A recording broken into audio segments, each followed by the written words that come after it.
नमस्कार साथियों, स्वागत है आप सभी का एकलव्य पीसीएस में। और विद्यार्थियों, आज हम चर्चा करने जा रहे हैं 10 जुलाई 2020 के टॉप 10 करंट क्वेश्चंस की। तो अगर आप हमारे चैनल पर नए हैं तो चैनल को सब्सक्राइब कीजिए और इस वीडियो लेक्चर की पीडीएफ प्राप्त करने के लिए हमारे टेलीग्राम चैनल एकलव्य पीसीएस को ज्वाइन कीजिए। तो चलिए बिना किसी देरी के शुरू करते हैं। यहाँ पर क्वेश्चन नंबर 1, एमएसएमई आपातकालीन उपाय कार्यक्रम के लिए विश्व बैंक और भारत सरकार के बीच कितने मिलियन डॉलर का समझौता हुआ है? एमएसएमई आपातकालीन उपाय कार्यक्रम के अंतर्गत विश्व बैंक और भारत सरकार के बीच कितने मिलियन डॉलर का समझौता हुआ है? ऑप्शन है 250 million dollar, 350 million dollar, 550 million dollar या 750 मिलियन डॉलर। सही जवाब है विद्यार्थियों इसका 750 मिलियन डॉलर का समझौता हुआ है वर्ल्ड बैंक और भारत सरकार के बीच में। क्यों हुआ है? क्योंकि कोरोना संकट के दौरान देश में जो एमएसएमई सेक्टर है, जिसे हम कहते हैं सूक्ष्म लघु तथा मध्यम उद्योग, तो छोटे मोटे कारोबारी हैं जिनका टर्नओवर 1 करोड़ से कम ही है, या अब तो इसकी परिभाषा बदल दी गई है, अब तो इसे 5 करोड़ तक शामिल कर लिया गया है। तो जिनका सालाना टर्नओवर 5 करोड़ तक है, ऐसे उद्योगों को हम लोग एमएसएमई में शामिल करते हैं। तो चूँकि कोरोना संकट के दौरान इन पर बड़ा ही बुरा प्रभाव पड़ा है, तो इसको सुधारने के लिए वर्ल्ड बैंक ने हमें 750 मिलियन डॉलर की सहायता देने का वादा किया है। चलिए बढ़ते अगले प्रश्न की ओर। किस राज्य सरकार ने भूमिहीन किसानों को फसल ऋण देने के लिए बलराम योजना की शुरुआत की है? कौन सी सरकार है जिसने किसानों को फसल ऋण देने के लिए बलराम योजना शुरू की है? ऑप्शन है केरल सरकार, ओडिशा सरकार, गुजरात सरकार या महाराष्ट्र सरकार। सही जवाब है ओडिशा सरकार।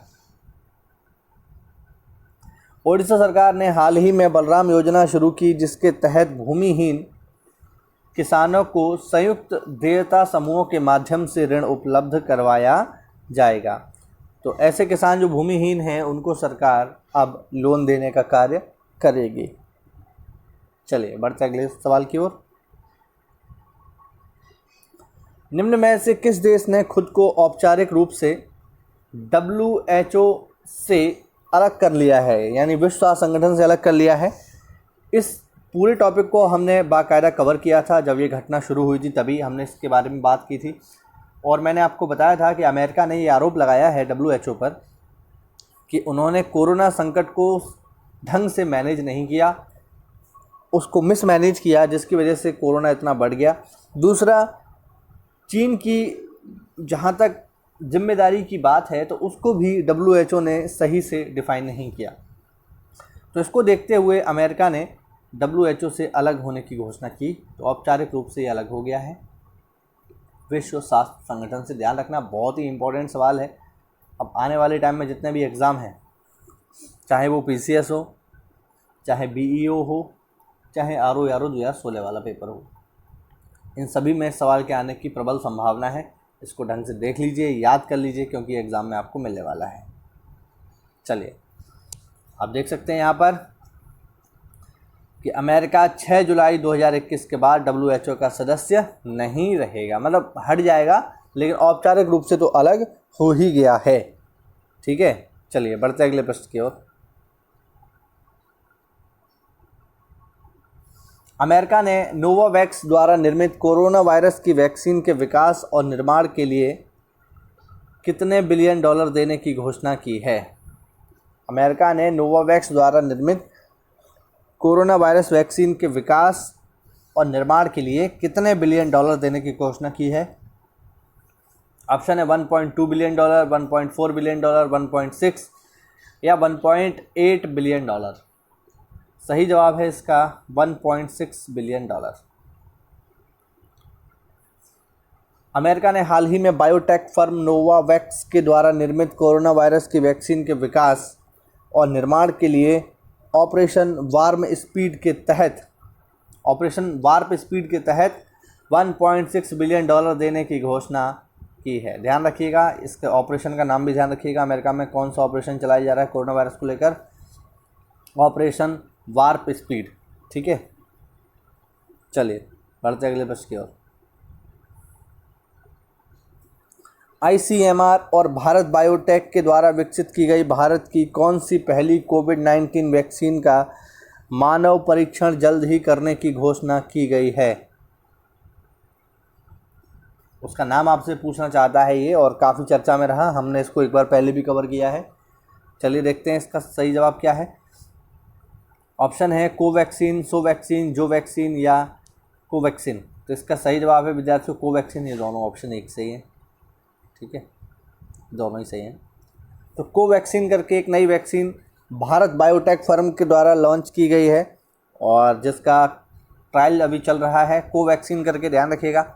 भारत आयुर्वेदिक अनुसंधान परिषद और भारत बायोटेक द्वारा विकसित की गई भारत की पहली कोविड-19 वैक्सीन कोवैक्सीन का मानव परीक्षण जल्द ही करने की घोषणा की गई है।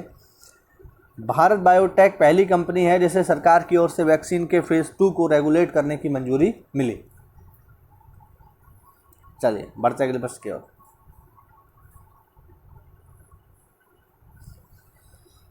किस राज्य सरकार ने भूमिहीन किसानों को फसल ऋण देने के लिए बलराम योजना की शुरुआत की है? तो ये सवाल रिपीट हो रहा है यहाँ पर। बलराम योजना अभी हमने ऊपर देखा था, बलराम योजना को शुरू किया है उड़ीसा सरकार ने। चलिए,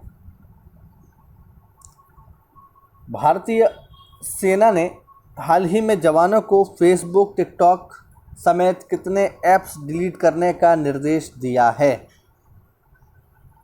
ऑप्शन 89 ऐप, 62 ऐप, 75 ऐप या 46 ऐप। तो इंडियन आर्मी ने हाल ही में ये आदेश जारी किया है अपने जवानों के लिए कि वो सोशल मीडिया, फेसबुक, टिकटॉक जैसे 89 ऐप्स को अपने मोबाइल से हटा दें। 89, और तुरंत के तुरंत ही इस आदेश को पालन किया जाए, ये बोला है इंडियन आर्मी ने। ऐसा माना जा रहा है ये जो सारे ऐप्स हैं ये हमारी सिक्योरिटी के लिए काफ़ी थ्रेट उत्पन्न करते हैं, इसलिए इन्हें हटा देना आवश्यक है। शोले में सूरमा भोपाली का किरदार निभाने वाले हाल ही में किस कॉमेडियन का निधन हो गया? काफ़ी दुखद खबर है ये, और भारत में शायद ही कोई ऐसा व्यक्ति होगा जिसने इनको ना देखा हो, क्योंकि बहुत ही फेमस किरदार है इनका, बहुत ही ज़्यादा फेमस है। आई थिंक 1972 या 74 में मूवी आई थी शोले, उसमें इनका किरदार जो है अमर है, सूरमा भोपाली का। तो इनका हाल ही में निधन हो गया। क्या नाम है इनका? नाम जानना चाहता है इनका मूल नाम।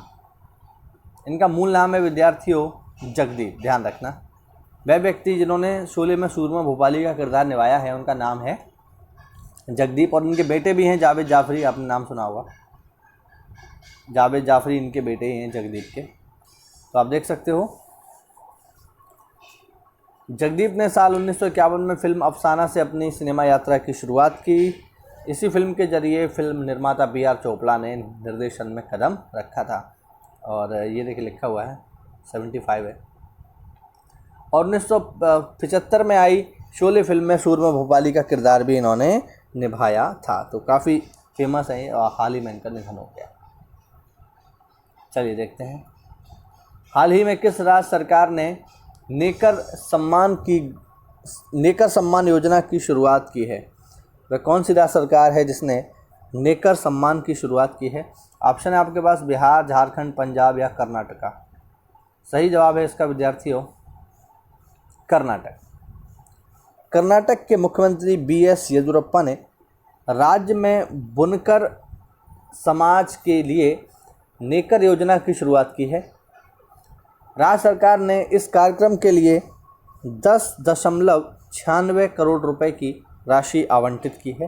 प्रश्न आपसे इस तरीके से भी पूछा जा सकता है कि कर्नाटक की नेकर सम्मान योजना का संबंध किस वर्ग से है? तो आप जवाब देंगे बुनकर समुदाय से, कपड़े बनाने वाले समुदाय से। चलिए देखते हैं आज के लिए अंतिम प्रश्न। भारत के 66वें शतरंज ग्रैंड मास्टर निम्न में से कौन बन गए हैं? भारत के 66वें शतरंज ग्रैंड मास्टर निम्न में से कौन बन गए हैं? ऑप्शन है जी आकाश, राहुल त्यागी, अमर सैनी या मोहन सचदेवा। सही जवाब है इसका जी आकाश। तो ये थे विद्यार्थियों हमारे टॉप 10 करंट क्वेश्चंस जो कि जुड़े हुए थे 10 जुलाई से। उम्मीद करता हूँ वीडियो में आपको कुछ नई जानकारी मिली होगी। तो अगर ऐसा है तो वीडियो को लाइक करें, चैनल को सब्सक्राइब करें और हमसे जुड़ने के लिए हमारे चैनल को सब्सक्राइब करके हमसे जुड़ जाइए, क्योंकि यहाँ पर फ्री क्लासेस चल रही हैं डेली बेसिस पर। चलिए मिलते हैं अगली क्लास में, तब तक के लिए स्टे होम, स्टे सेफ। जय हिंद, जय भारत।